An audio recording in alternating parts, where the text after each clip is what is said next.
Ladies and gentlemen, now we're back. We're live, and that's no job. I'm the MC and host, Brother Ellis. Am I doing a good job? Yeah. All right. My salary just went up. All right. Give me your first name. Ladies and gentlemen, let's give a great big round of applause. Hubert X doing the I Have a Dream speech in its entirety.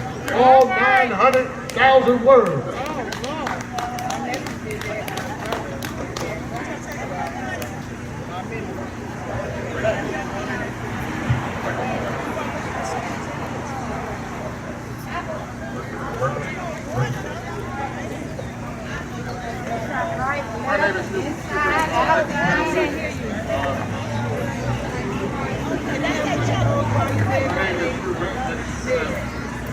My name is Hubert X. And I'm going to give the speech that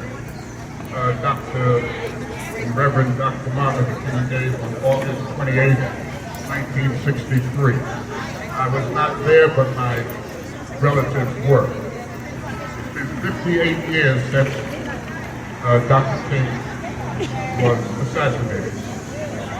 We need him here now more than ever because they're trying to steal our voting rights and other things that we pressed on for when he was on this earth.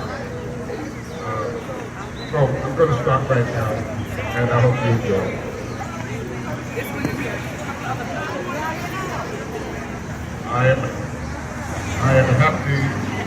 I'm happy to join with you today in what will go down in history as the greatest demonstration for freedom in the history of our nation. 4 years ago, the great America, in whose symbolic shadow we stand today, signed the Emancipation Proclamation. This momentous decree came as a great beacon light of hope. Millions of Negro slaves who had been seared in the flames of withering injustice became as a joyous daybreak to end the long night of their captivity. But 100 years later, the Negro still is not free. 100 years later, the life of the Negro is still sadly crippled by the manacles of segregation and the chains of discrimination. 100 years later, the Negro lives on a lonely island of poverty in the midst of a vast ocean of material prosperity. 100 years later, the Negro is still languished in the corners of American society and finds himself in exile in his own land. So we've come here today to dramatize a shameful condition. In a sense, we've come to our nation's capital to cash a check. When the architects of our republic wrote the magnificent words of the Constitution and the Declaration of Independence, they were signing a promissory note to which every American was to fall heir. This note was a promise that all men, yes, black men as well as white men, would be guaranteed the inalienable rights of life, liberty, and the pursuit of happiness. It is obvious today that America has defaulted on this promissory note insofar as her citizens of color are concerned. Instead of honoring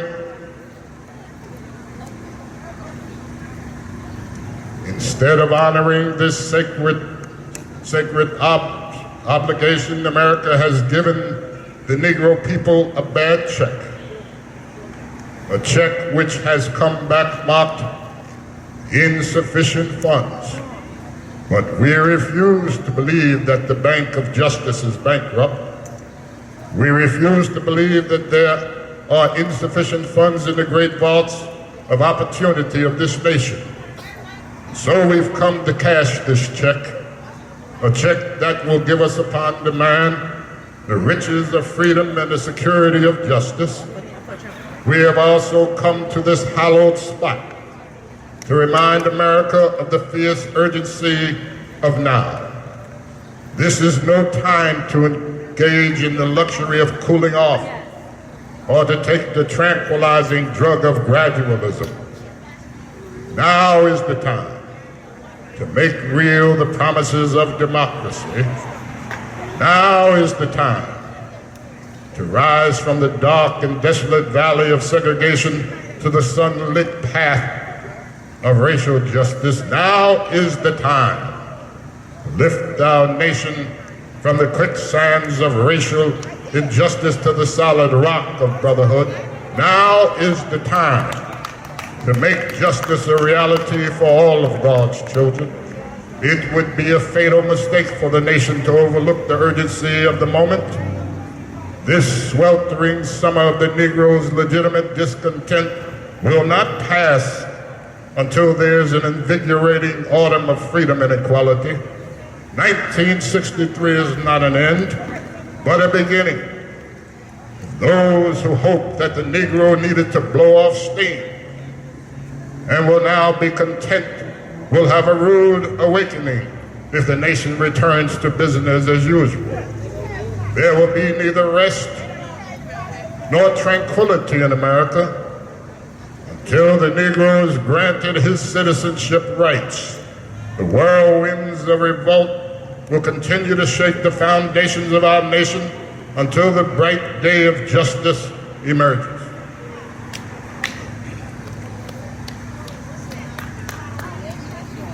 But there's something that I must say to my own people who stand on the warm threshold which leads into the palace of justice. In the process of gaining our rightful place, we must not be guilty of wrongful deeds. Let us not seek to satisfy our thirst for freedom by drinking from the cup of bitterness and hatred.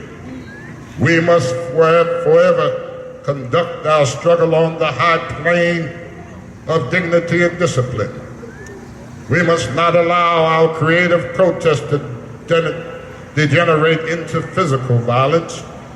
Again and again, we must rise to the majestic heights of meeting physical force with soul force.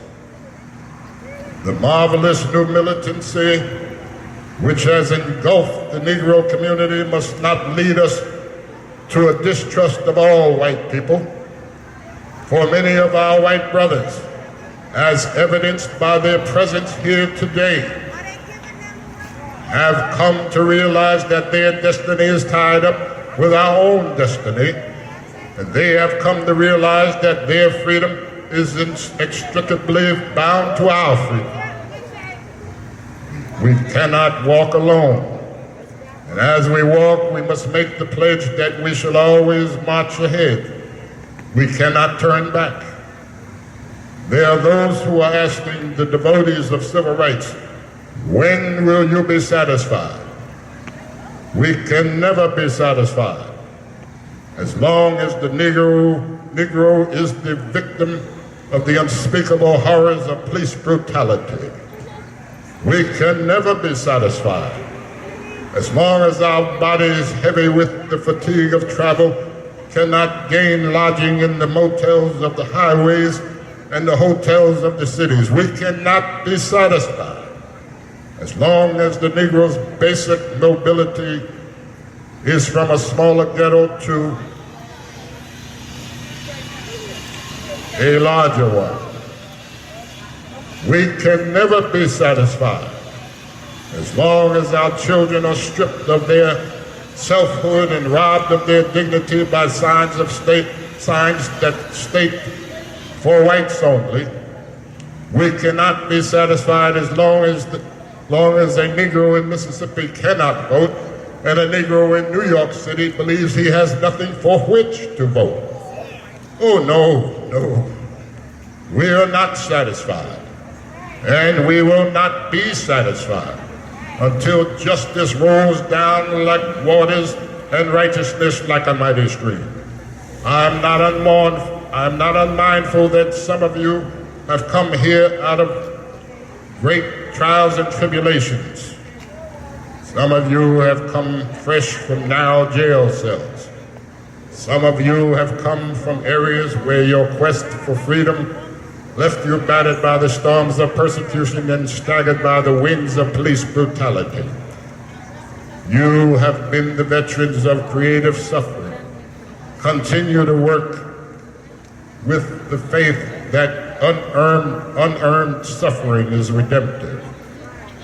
So go back to Mississippi. Go back to Alabama. Go back to South Carolina. Go back to Georgia. Go back to Louisiana.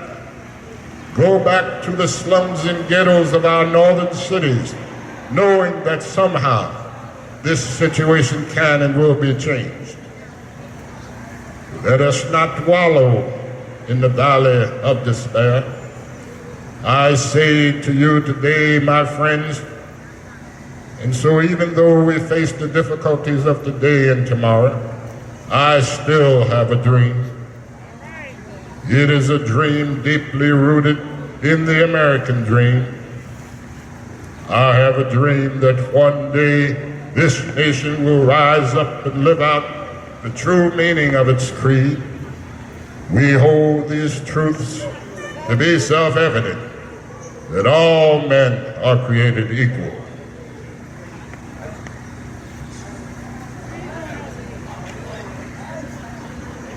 I have a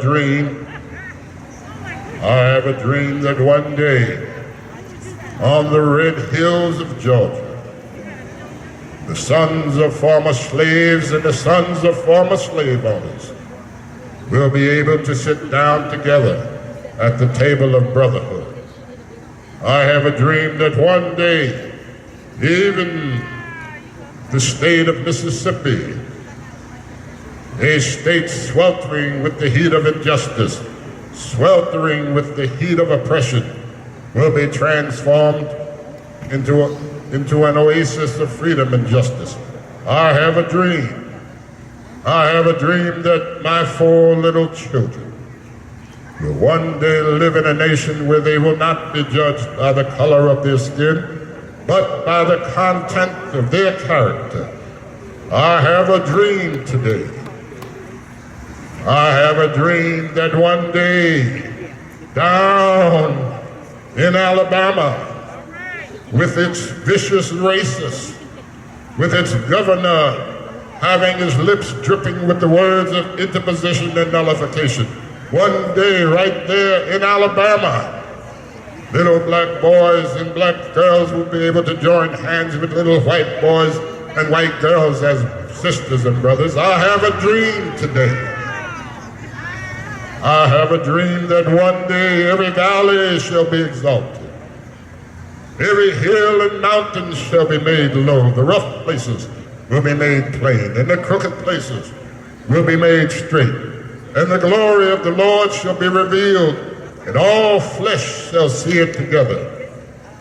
This is our hope. This is the faith that I go back to the South with.